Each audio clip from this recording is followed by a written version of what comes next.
Toda una odisea y una aventura. En fin. Continuamos con la persona que tengo a mi izquierda, Julio César Martínez Sargent, un joven sevillano, fue tripulante de la Freedom Flotilla Coalition, la flotilla de la libertad que ha aludido Manolo García. Él tiene una experiencia que contarnos, fue asaltado en las aguas internacionales, nada más salieron de Port Said, ¿no?, en el puerto de Egipto, y yo diría que Julio pues encarna a esa generación, esa nueva generación que asume la solidaridad como una práctica concreta, no como un gesto simbólico. Y Julio, yo te lanzaría una pregunta, ¿no?, un poco, a ver, quizá pueda ser incómoda, ¿no? ¿Qué has visto y qué has aprendido en esa travesía a Gaza que los grandes medios de comunicación y los gobiernos no quieren contar? Si lo tienes a bien, nos lo cuentas a lo largo de tu intervención y nada, bienvenido. Gracias.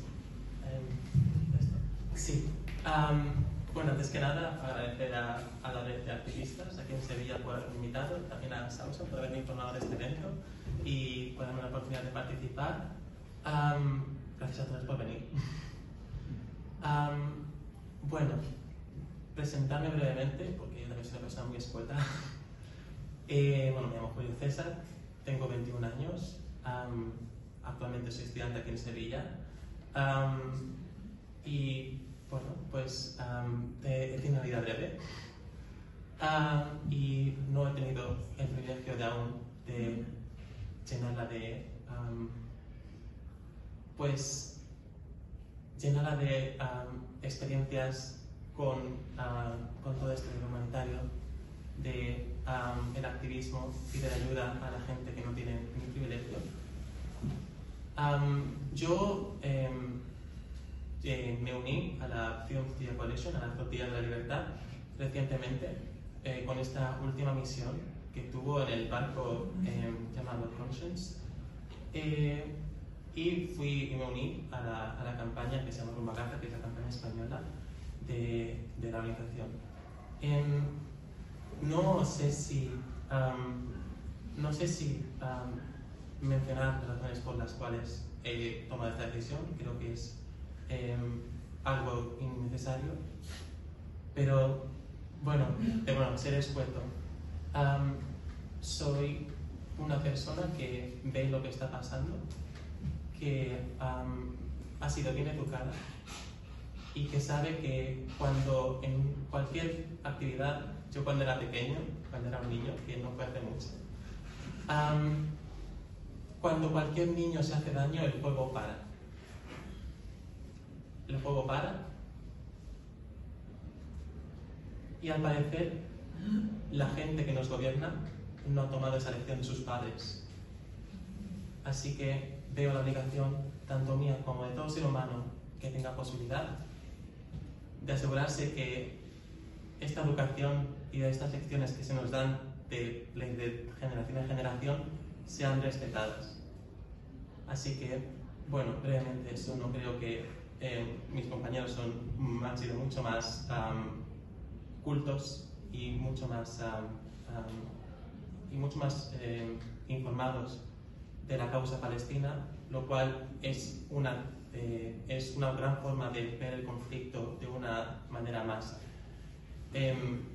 consciente, de saber lo que ha pasado antes, pero no hace falta, pienso yo, no hace falta saber lo que ha pasado antes para decir que lo que pasa ahora no es aceptable. Así que, bueno, ¿qué deciros? Pues yo partí con Freedom Flotilla desde Otranto el 29 de septiembre de este año y fuimos interceptados, si no me equivoco, el 8 de octubre a la madrugada. Pues bueno, no fue una travesía muy larga. Fui entrenado por profesionales que habían querido ayudar a la causa, con por supuesto activistas y gente que quería aportarle sus conocimientos a las personas que iban a embarcar.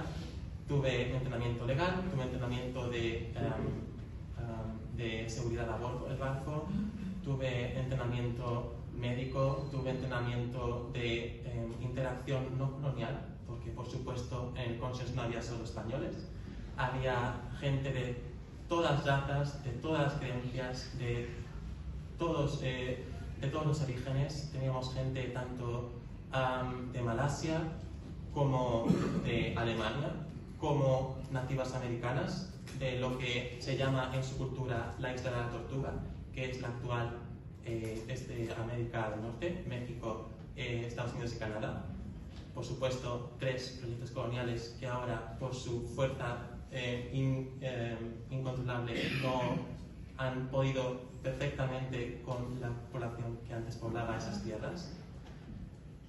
Y bueno, pues simplemente para decirlo, una población muy diversa, de gente muy capaz, con unas historias de las cuales me podría pasar toda la noche hablando, que te ponen los pelos en punta. Simplemente voy a ser breve, voy a mencionar las que yo veo más importantes, de la gente que bueno, pues pudo vivir lo que está pasando en Gaza. Siento decir que soy malo con los nombres árabes, entonces no recuerdo los nombres de estas personas, pero de palabra de honor que son personas reales, que son personas que he conocido, con las que he hablado, con las que he compartido el viaje, que he abrazado, que he estado compartiendo comida, compartiendo lecho, compartiendo esta odisea.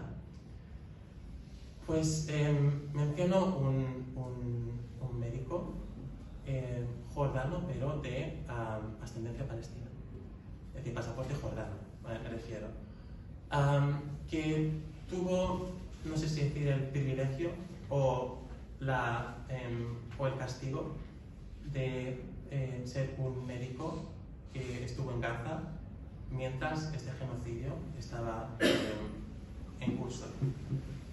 Y él contó brevemente algunos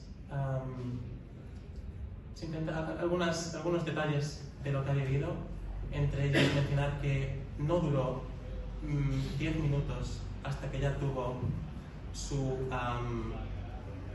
no sé cómo decirlo, pero mass casualty, es decir, su primer gran catástrofe, en las que entre las víctimas había 8 bebés. Por supuesto, él tenía toda la energía, él estaba dispuesto a hacer todo lo que podía. Por supuesto, no tenía los medios, solo tenían morfina. En el hospital solo había morfina, y lo demás era ya pues intentar quirúrgicamente hacer lo que puedas, por supuesto sin ninguna herramientas de cirugía, sin ninguna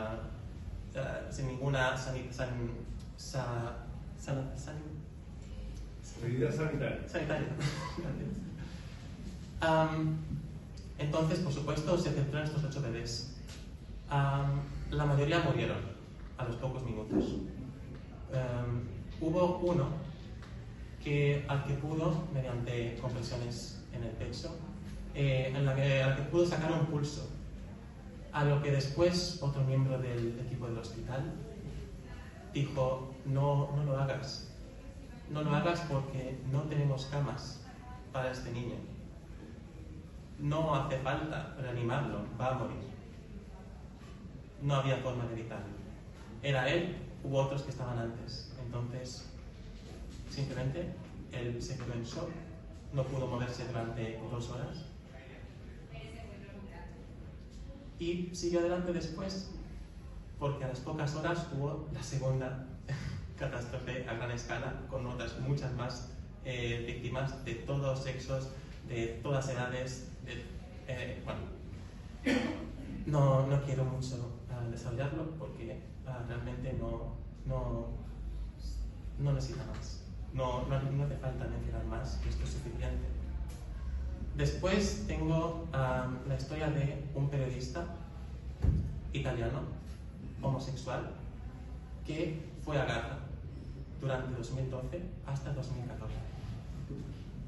Vencer homosexual no porque a mí me importe, sino porque siempre está este estigma, por supuesto, islamófobo, de que la gente en Gaza a los homosexuales no nos quiere. Pues este hombre pudo vivir 3 años en Gaza como otro más, siendo libre y expresando libremente su sexualidad. Es un testigo que ha visto eso y que me ha contado su historia. No debemos siempre creernos los que nos vivimos como palabra de Dios.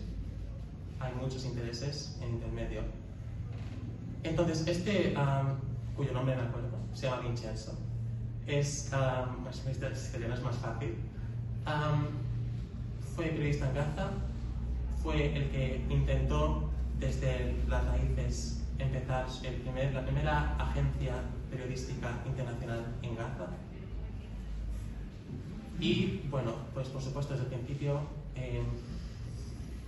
fue bienvenido y hubo muchos periodistas que se unieron a su proyecto con la perspectiva de quizás poder amplificar todas las historias y todos los delitos contra de lesa humanidad que estaban tomando lugar en Gaza en 2014. Y bueno, al principio tuvo que admitir que gozó de bastante éxito, que en Gaza crecía, que internacionalmente estaba empezando a ser recibido por muchas personas y estaba empezando a abrir los ojos de muchas personas. Pero, por supuesto, cuando hablamos de la voz palestina, no fue mucho tiempo hasta que gente con mucho poder intentó pues frenar el progreso de esta cadena. Y a finales de 2013 recibió una carta, tanto él como todos los miembros de su agencia periodística, que desde aquel momento iban a ser tratados como objetivos en 2014. Y bueno, que él al ver esto tomó la decisión, como persona que pudo hacerlo, de irse de Gaza. Era el único internacional de la agencia, los demás eran palestinos que vivían allí en Gaza y que residían allí. Extrañamente, por supuesto, nada más se fue de Gaza hacia Jordania, donde él reside actualmente. Recibió noticias de la muerte de uno de sus compañeros en la prensa. A las pocas semanas recibió la muerte de otro. Y fue cuestión de 2 semanas hasta que todo su equipo había muerto. Y, por supuesto, al ofrecérsele esta oportunidad de quizás volver a Gaza, que era la intención, por supuesto, él quería ver las tumbas de sus compañeros y algunos de sus amigos. No pudimos, por supuesto. Bueno, mencionar ya mi experiencia de vida, que bueno, también quiero mencionar que yo no hago esto solo, yo no puedo hacer esto solo.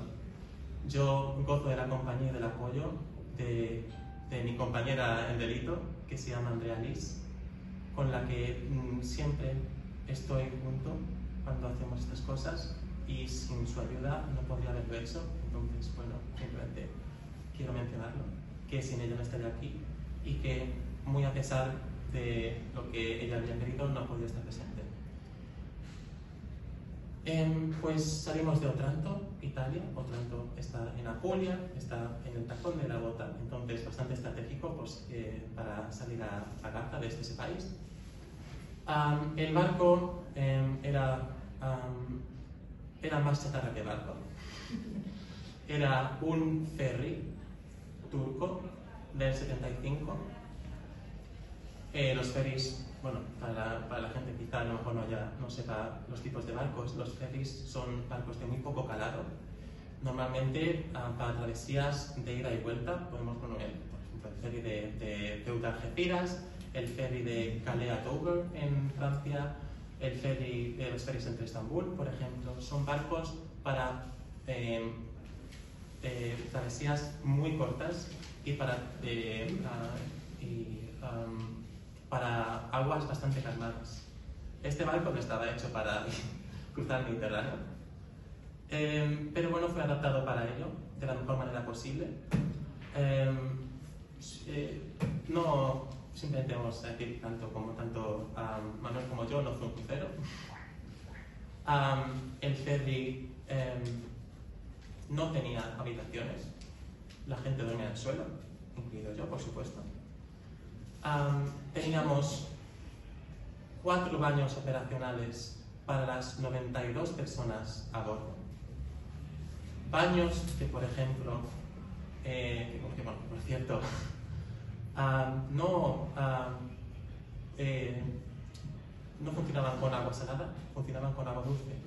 Y de luego citamos el problema de un ferry. Un ferry tiene un depósito de agua dulce muy limitado, porque no está hecho para largas travesías.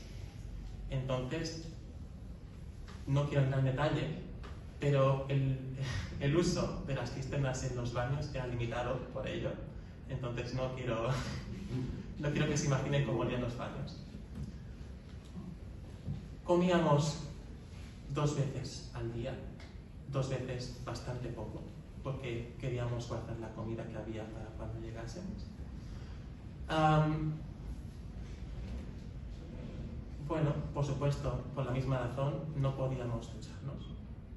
Nuestro barco lo hacía era de tal forma que no podíamos recolectar agua del mar. Entonces yo, entre el tiempo en el barco y el tiempo en la cárcel, no me duché por casi 2 semanas. No es que me importase, estoy acostumbrado, pero simplemente para añadir ya leña al árbol caído, ¿no? El barco estaba en malas condiciones, de hecho se temía que el puerto no iba a dejar que zarpara porque simplemente no estaba a los estándares de seguridad que en la Unión Europea. ¿Qué más deciros? Hacíamos servicios, por supuesto. Yo sobre todo me dedicaba a la cocina, me dedicaba a limpiar las áreas comunes, a avistación de drones. Es decir, esto no era un viaje cero, esto era trabajo. Y la gente se despertaba, trabajaba y dormía. Esa era la rutina. Tanto periodistas como voluntarios, como activistas, como los capitanes y como la tripulación del barco que se preocupaba de que llegase a buen puerto.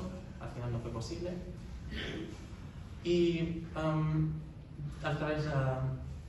lo largo de la travesía fuimos también, por supuesto, amenazados de diferentes formas. La más común eran los drones, pero también tuvimos la visita de bastantes barcos de diferentes orígenes, tanto la Guardia Costera de Grecia como después de la Egipta. Después también fuimos sobrevolados 5 veces por un avión militar. No tenemos ninguna razón para pensar que no son israelíes. Con el objetivo precisamente de intimidar, porque no había ninguna otra razón por la cual un avión tuviera que sobrevolar más de 5 veces a un barco que estaba en aguas internacionales. Bueno, todo eso decir que no fue agradable el viaje, fue agradable la experiencia, pero no el viaje. Después fuimos interceptados, nada más salir de aguas nacionales egipcias, a aproximadamente 120 millas náuticas de las costas de Palestina ocupada. Solo para la gente que tampoco esté familiarizada con el derecho náutico, los países tienen derecho y jurisdicción en las aguas a un máximo de 12 millas náuticas de sus costas. Entonces, esto es legalmente un acto de piratería. Legalmente, no tiene excusa. Por supuesto, ellos tienen que argumentarlo, tienen que decir no, pero esto puede debilitar la autoridad de Israel sobre lo que está pasando en Gaza. No, pero queremos protegeros porque en Gaza la gente os va a matar. No, porque queremos hacer otras formas alternativas de facilitar la ayuda humanitaria al pueblo palestino, lo cual, simplemente quiero hacer un énfasis, no sé en qué mundo, bueno, por supuesto en este, pero no, es hipotético, no sé en qué mundo, se ve con impunidad el hecho de que el mismo Estado al cual se le está acusando el genocidio del pueblo que está ocupando es el responsable de facilitar la ayuda humanitaria a dicha población a la que está masacrando. Esto está fuera de cualquier lógica. No hay por dónde verlo. Es indiscutible. Es como decir que los alemanes nazis eran los que tenían la jurisdicción de darles cobijo y de darles alimentación y medicina al pueblo judío al que estaban masacrando. No tiene ningún sentido. Bueno, una vez dicho esto, fuimos interceptados, por supuesto ilegalmente. Fuimos traídos sin nuestra voluntad al puerto de Ashdod, unas pocas millas al norte de la franja de Gaza. Por supuesto, nada más llegar al puerto, bueno, perdón, simplemente quería también decir que, por supuesto, los militares, y esto también es enlazando un poco con lo que dijo Manuel, por supuesto los militares son buenos, porque, al menos en mi experiencia, si los militares estaban armados de algo, eran armados de cámaras. Porque, por supuesto, esto no es simplemente una operación de seguridad de Israel, esto es una operación propagandística. Esto es una forma de dar cualquier pizca de legitimidad al argumento de que la Armada de Israel es una armada moral y de que ciertamente no nos han hecho daño, ciertamente ninguna persona ha salido herida, ninguna persona ha sido afectada por las acciones de los comandos israelíes que nos han interceptado. Simplemente dar luz a eso, porque precisamente una vez las cámaras no estuvieron, una vez no teníamos la presencia de los comandos que estaban grabando lo que estaba pasando, fuimos brutalmente tratados. También, repito, simplemente por repetir lo que ha dicho él, también fuimos puestos de rodillas en el puerto de Ashdod durante horas sin parar. Esto es independientemente de tu situación, de tu edad, de tu condición médica. Teníamos bastantes personas que tenían problemas articulares. Teníamos bastantes personas, bueno, simplemente citar que la persona más mayor de nuestra tripulación tenía 83 años. Esa persona, igual que las demás, estuvo horas de rodillas, tirada al suelo, sin poder levantar la vista. Fuimos así puestos durante 3 horas, más o menos, en mi caso. Yo vi como algunas personas simplemente no podían levantarse porque tenían las piernas completamente, porque perdieron completo control de sus piernas. También hubo casos de personas que se han desmayado, simplemente de miedo. Y también personas que han sido maltratadas de pegadas, maltratadas de, no quiero decirlo, pero también violadas.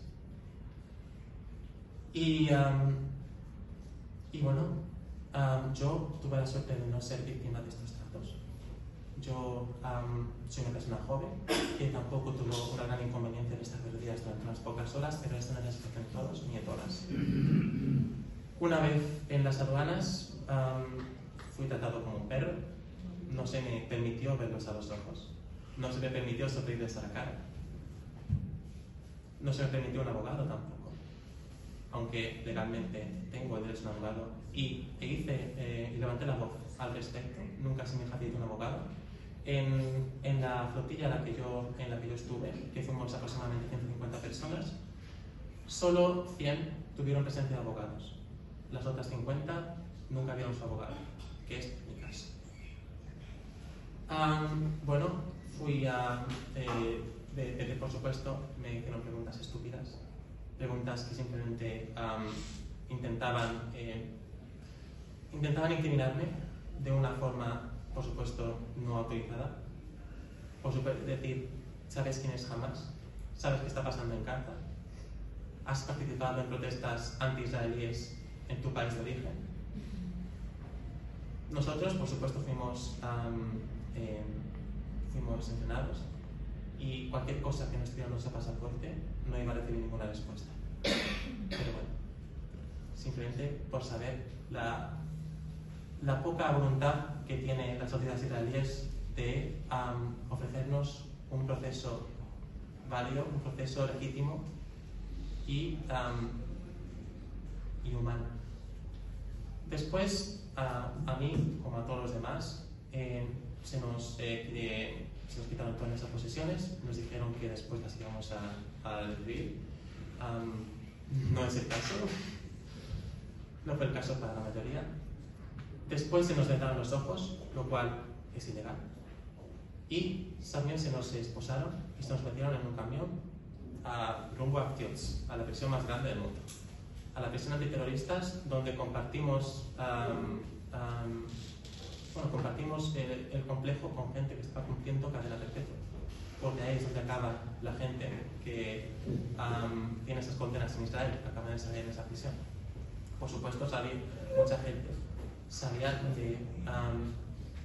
de iconos de la lucha por Palestina, que seguramente están ahí y que bueno, no han tenido el privilegio que hemos tenido nosotros, tanto con él como yo, como otras muchas personas, de volver simplemente por no tener un pasaporte español.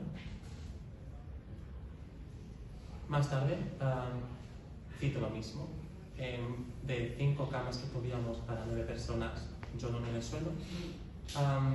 Había una broma entre los que estábamos de la tripulación, porque a decir verdad no son conscientes de lo bien que se dormía en la cárcel en comparación al barco, porque por supuesto dormíamos en el suelo, algunos no teníamos ni bolsas ni sacos de dormir, entonces realmente no sabían que en comparación con lo que teníamos en el barco no estaba tan mal. Después pasamos unos pocos días en la prisión de Aktios, diría 3 noches, 3 días más o menos, en la que nos dejaron salir. Bueno, por supuesto, el agua del grifo. La comida, bueno, despreciable, y de todas formas, tanto yo como los compañeros de mi celda no quisimos aceptar ninguna comida suya. Al cabo de esos 3 días, en los que fuimos completamente ignorados por las autoridades de la cárcel, simplemente comida y ya está. Después se nos mandó a la prisión que consideramos, que deducimos que era la prisión anti-inmigración, que, bueno, misma situación, mismo trato de mala fe por los empleados de la cárcel, violencia a muchas personas, a mí personalmente también, en ese caso. Se me rompieron las gafas, se me tiró del pelo y se me pegó en la espalda repetidas veces con un batón. Más tarde, bueno, era una prisión de las mismas características, simplemente en un lugar más cercano al aeropuerto. Pensamos que nos iban a deportar por el aeropuerto de Tel Aviv. No fue el caso, porque al cabo de unos pocos días nos llevaron a la frontera con Jordania, desde la que nos echaron, básicamente, y se preocuparon los jordanos de asegurarnos de que nosotros volviésemos sanos y salvos a nuestros países de origen. Es decir, no tiene ni pies ni cabeza lo que está pasando. Que tú, un Estado, estés interceptando ilegalmente a personas y que después tenga que ser tu vecino el que tenga que llevar los costes y la logística de llevar a tus prisioneros a sus países de origen. Por supuesto, eso no tiene